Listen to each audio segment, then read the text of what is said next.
Well, hello there, and welcome to another episode of the Caregiver Cup podcast. This episode is something that I'm really passionate about because I am a worrier. I'm a warrior when it comes to worrying. I'm an expert. I have been a worrier all my life. And today we want to talk about breaking the habits, the worry habits and by understanding and overcoming excessive worry as a caregiver.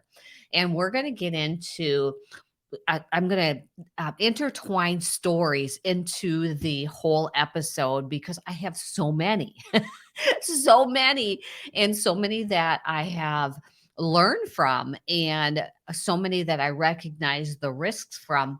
But we're going to break it down. We're going to talk about ways we worry. We're going to talk about the types of worry that we do as caregivers, why we worry, and then most importantly, at the end, we're going to talk about strategies and steps that you can take to overcome the excessive worry that really gets to our stress levels and our burnouts and causing us physical and emotional harm.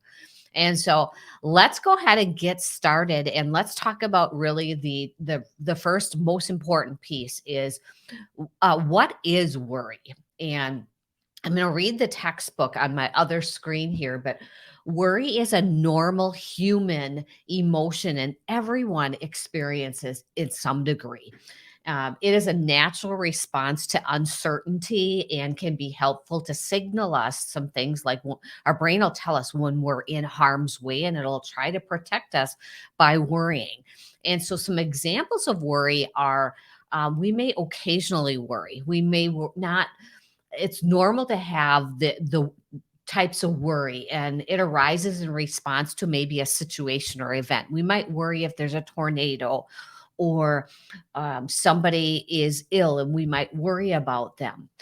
There's another one called proportional worry, and it's generally to a situation at hand. In other words, the amount of worry is appropriate to the level of risk. And so an example would be it's normal to worry about getting lost in an unfamiliar city, or you might excessively worry about getting lost in your own neighborhood.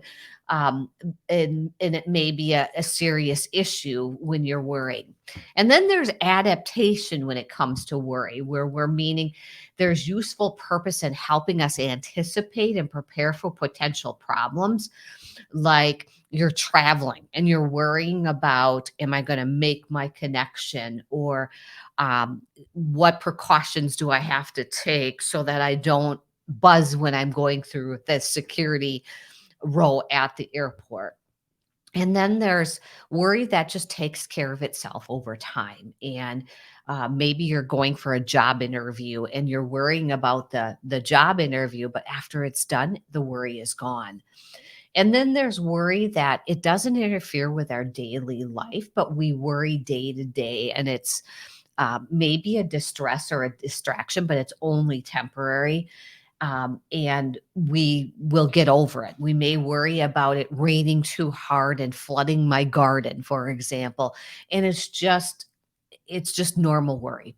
It's important to remember that every one of us experiences our worry differently. And some of us, depending on our seasons, may be worried more. And it's important to recognize as you're going through this episode today, my friend, if you are worrying and it's becoming really excessive and it's interfering with things, you may need to go ahead and seek help.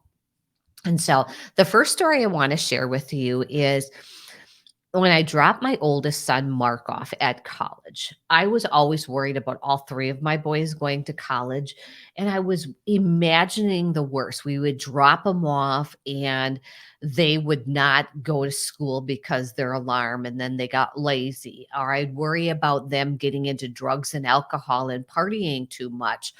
And I would be worried. I would worry to the point where I'd be calling them or texting them or emailing them. When Mark was first in college, texting wasn't really a thing. You did a lot of more emailing back and forth. This type of worry is called catastrophic worrying or catastrophizing worrying.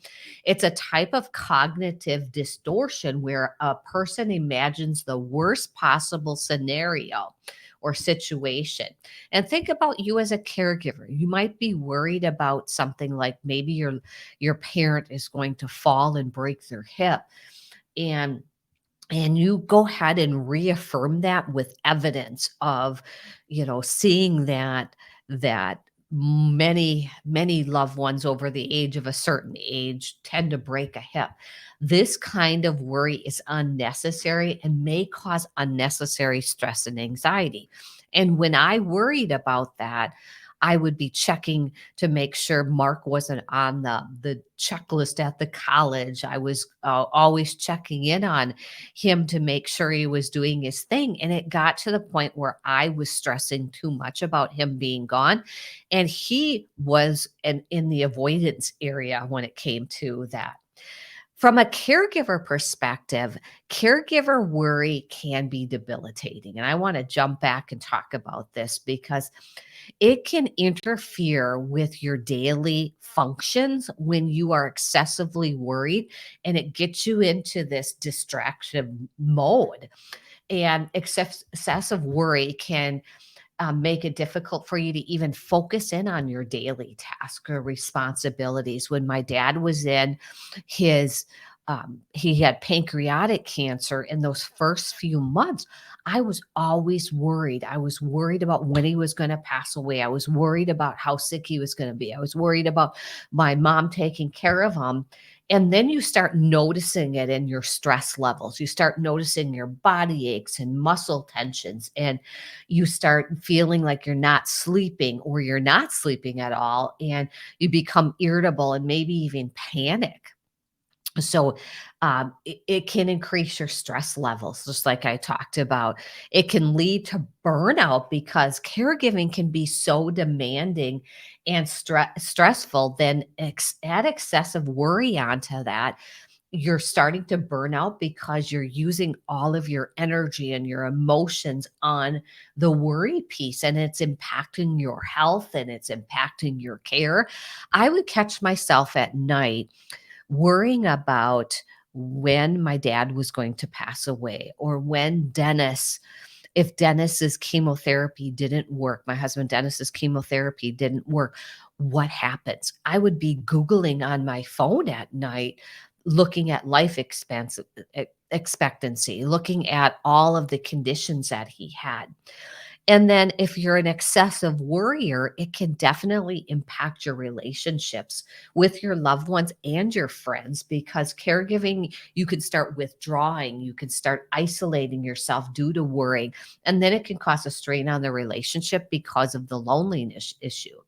It also can decrease your quality of life. Well, think about it. If you don't sleep because you're worrying at night when you put your head on your pillow, well, you're going to not be the most pleasant person to deal with during the day. Or all you're thinking about is the doom and gloom because you're worrying so much and you're hopeless and you're in despair.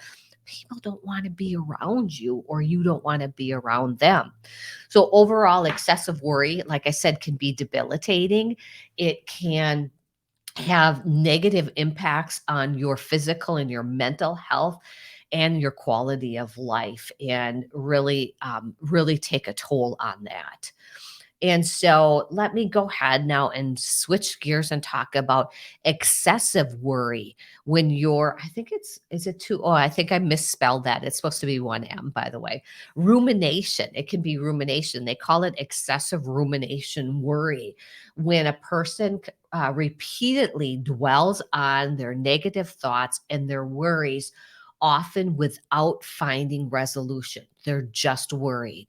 The weather is so terrible. What are we going to do when we go camping? I can't go ahead and live with this terrible weather. And they're just excessively worried. That's an easy one. I thought I'd share that one. Caregivers may ruminate excessively on their loved one's health or their well-being, and nothing is going to change with that. The writing's on the wall, but this kind of worry can be unproductive and may contribute to the sense of hopelessness and helplessness when you can't change it. My dad had stage 4 pancreatic cancer. He had 2 to 11 months to live, and that's what the doctors had said. So, excessively worrying about that took away and can steal your joy and rob your joy of the present. So, people who are prone to worry often exhibit symptoms too, or exhibit behaviors and patterns that that are associated with anxiety and stress. So, here are just some signs someone may be a worrier. They use overthinking in some of the research I did. Worriers tend to overthink and ruminate on things, and they think of the worst case scenario. Like a Lifetime movie. I'm a Lifetime movie buff. And so when you start worrying, it just builds and builds and builds and builds. And sooner or later, you're just ridiculously thinking about some obnoxious story that really isn't true. Or worriers seek reassurance of something. They often seek from others to help alleviate the anxiety.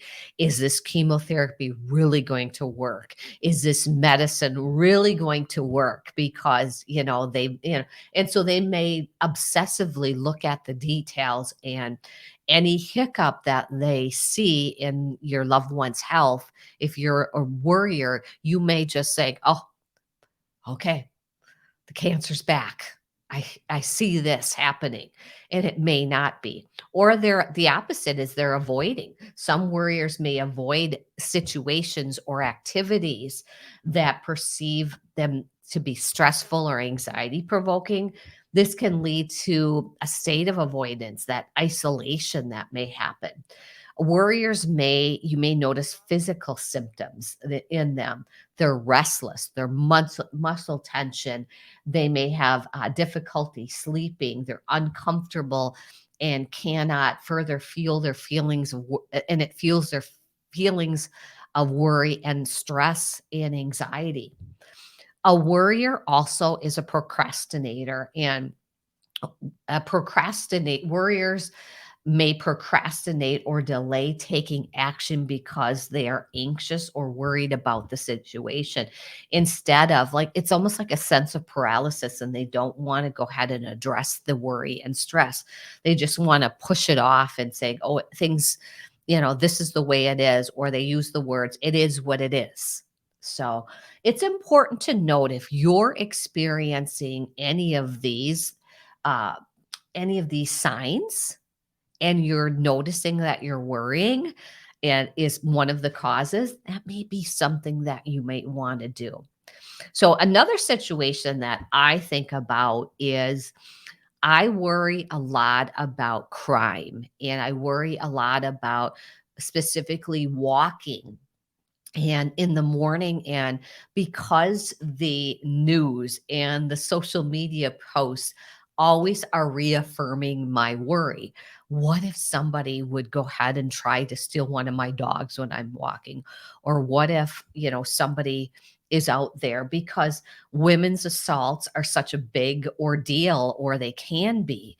And so sometimes you worry and it's not even true. Or let's say there were break-ins in your neighborhood and now you're worried to fall asleep at night. Hypervigilance is a state of heightened alertness and vigilance, often in response to a perceived threat. And that perceived threat could be a news bulletin, an alert you have on your phone. You might have had a scare in the past, or something triggers that. And then you go into this worry state where it may interfere with your ability to do something. And so caregivers may be hyper vigilant about their loved ones' health, constantly monitoring the changes or the signs of decline.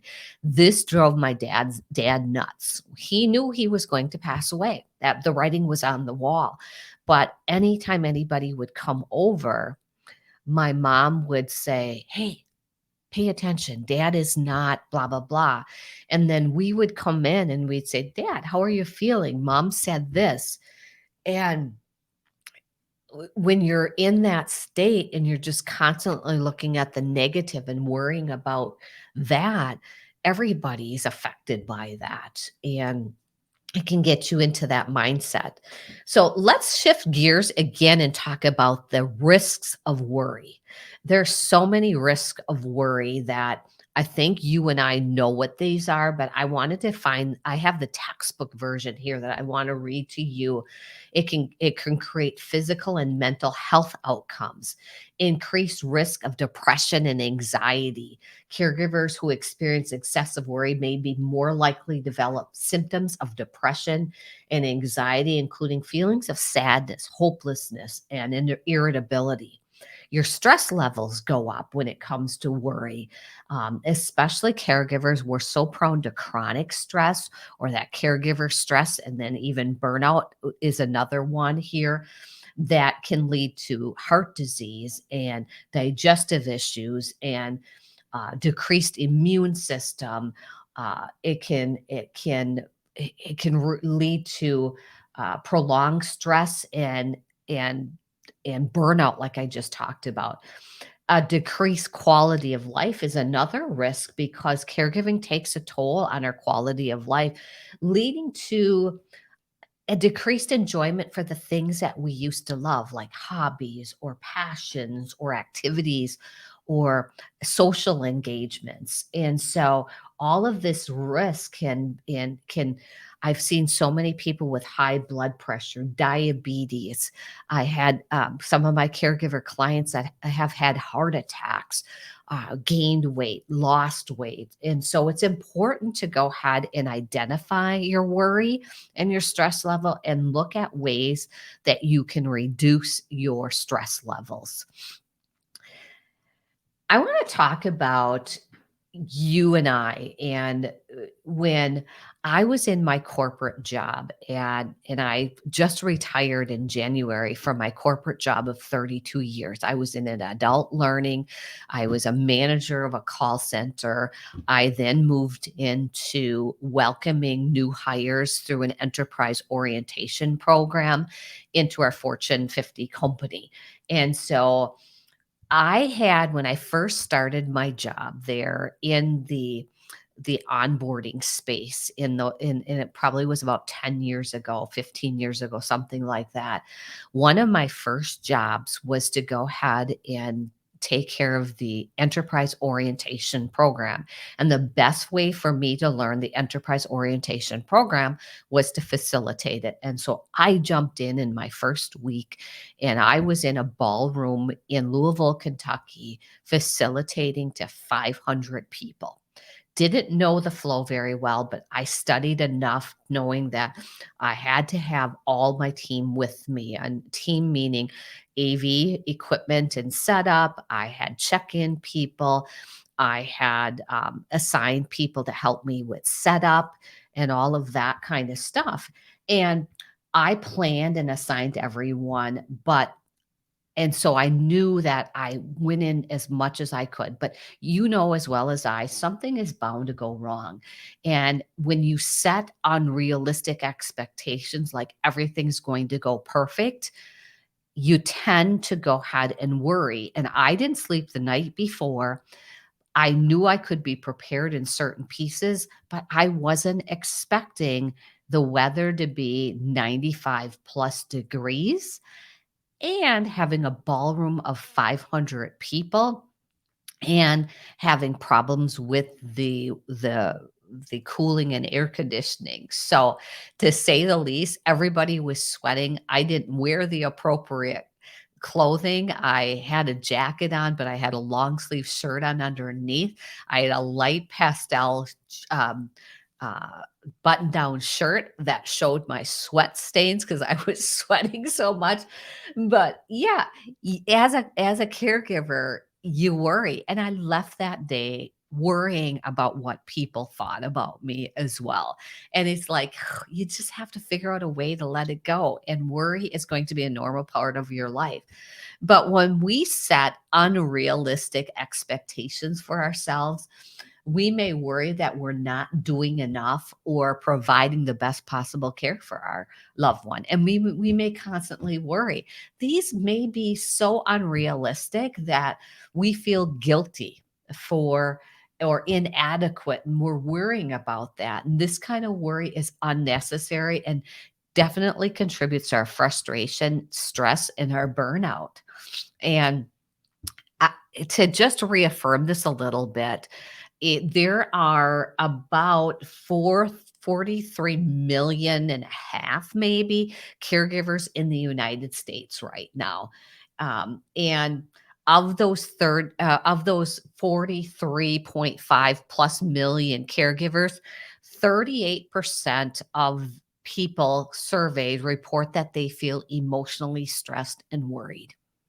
I think it's a normal reaction for us to worry about our loved one, but at what point does it become unnecessary? And then at what point does it become an alarming risk to our health? Because at some point we have to.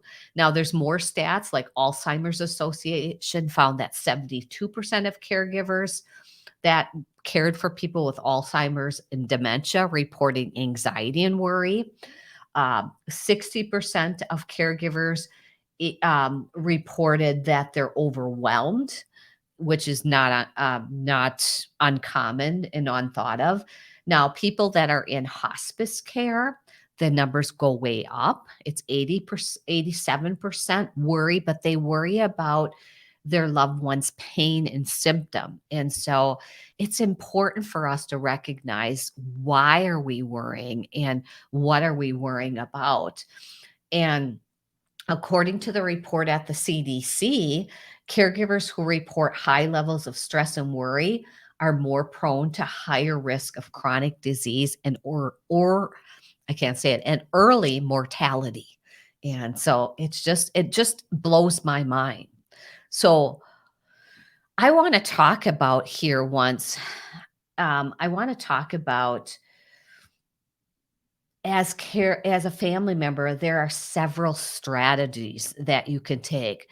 And what the caregiver is not to do is excessively worry. They shouldn't get to the point where, what the caregiver is not is they should not be in a physical harm situation or health issues as well. So I want to break down here, um, how do the habits how do you break the habits of excessive worry?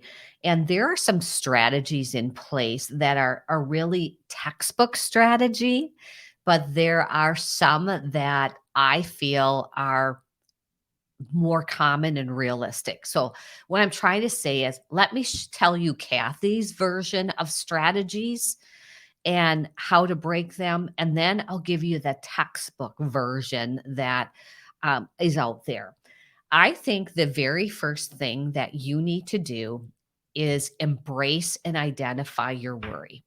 Most people worry because they care. Most people worry because they love their loved ones. Most people worry because it was something that was taught to them. Think about it. As a kid, we're taught by our parents through their words and action. Be careful, hold your brother's hand when you cross the street so you don't go ahead and get hit by a car. Uh, Make sure you put your hat on because you don't want to catch a cold. Or I used to say, my parents used to say, Kathy, don't sit so close to the TV. You're already wearing glasses and you're going to need stronger glasses. If only they knew that wasn't true. But think about those things. As parents, we're teaching our children to be safe, but in return, we worry about their safety. And so that's something that's just important. So if you embrace it and identify when you're worrying, especially when it's excessive and it's causing you issues. That's an important piece. Then you take a step. Then you want to ask yourself why. I love this book from Mel Robbins. It's the 5-second rule. And what she says is identify your worry, recognize it, and then go 5, 4, 3, 2, 1. And what that does is it gets you to recognize it, gets your thought off of worry, then ask yourself why you're worrying. Why am I worrying? Is it necessary? Is it fear? Is it stress? Why am I worried? And then after that, you can shift your thoughts. You have to get out of that lifetime movie. You got to pull your body away. You have to shift your brain's chemistry and focus on something else, because if you stay on that negative lifetime worry movie and worry that you're going to get arrested for neglecting your loved one, that was one of my worries.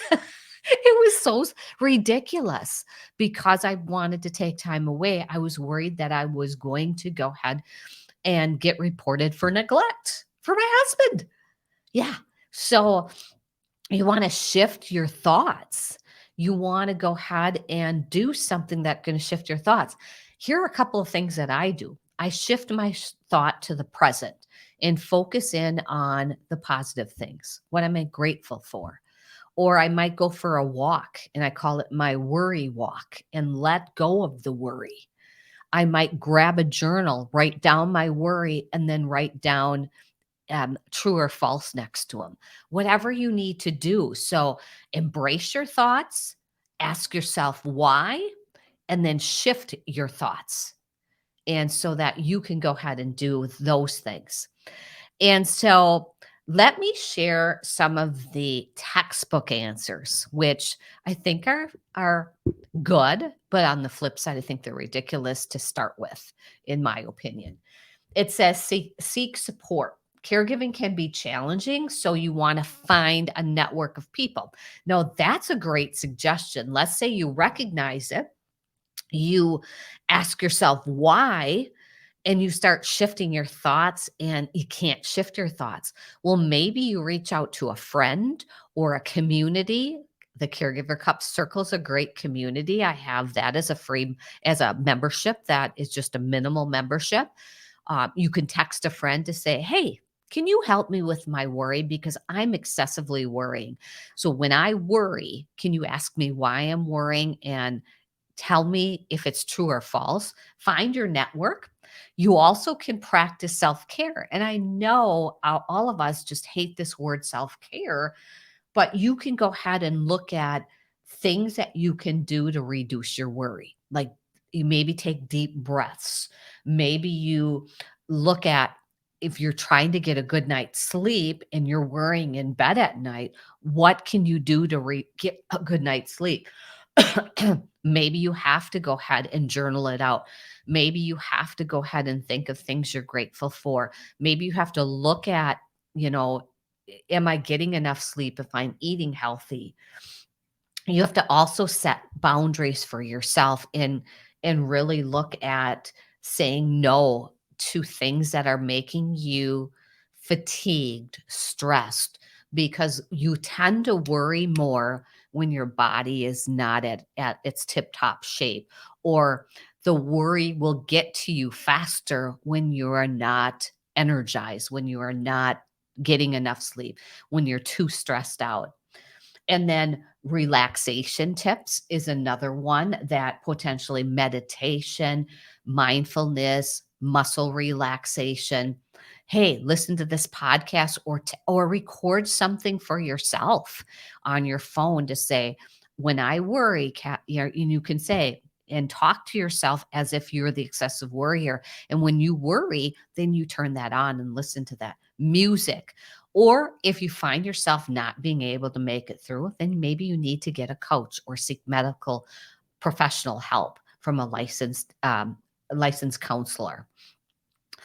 So to end today, I wanted to end with 2 points here, and I love this quote. And I have searched for this search for the owner of this quote, and if you know it, let me know. But everybody posts this as anonymous out there. But I love it. Worry is like sitting on a rocking chair. If you give you something to do when you're rocking, but you're getting nowhere. You're rocking. You're constantly just working and working and working and working, and you're getting nowhere. So you need to find out how to go ahead and shift the chemistry in your brain, because in 5 seconds, five, four, three, two, one, ask why, and then move into gratitude. Don't give your brain any time to go back into that worry. You're going to be grateful for, let's say you're worried about your loved one falling. Five, four, three, two, one. Why am I worried? Because I just read an article. Now I'm grateful that I read the article. Now I can go into the home and my parents' home and check to make sure that they have bars and they have rugs removed, and there's little risk for that.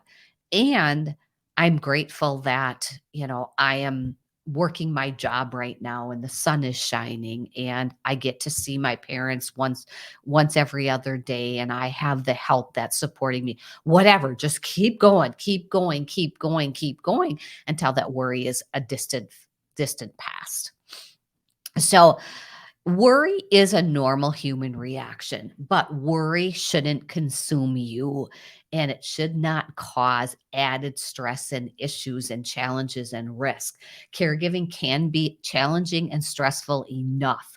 And when you add a worry onto it, it's just like putting an extra 10 pounds on your back that you don't need. You can take that off. You can control your worry, and you can get rid of your worry and recognize when it's excessive. And so that's what I wanted to share with you today. I hope you find this helpful. And as always, I love to hear from you and find out if this has been helpful. If you have further suggestions, I would love to hear those as well. Bye for now.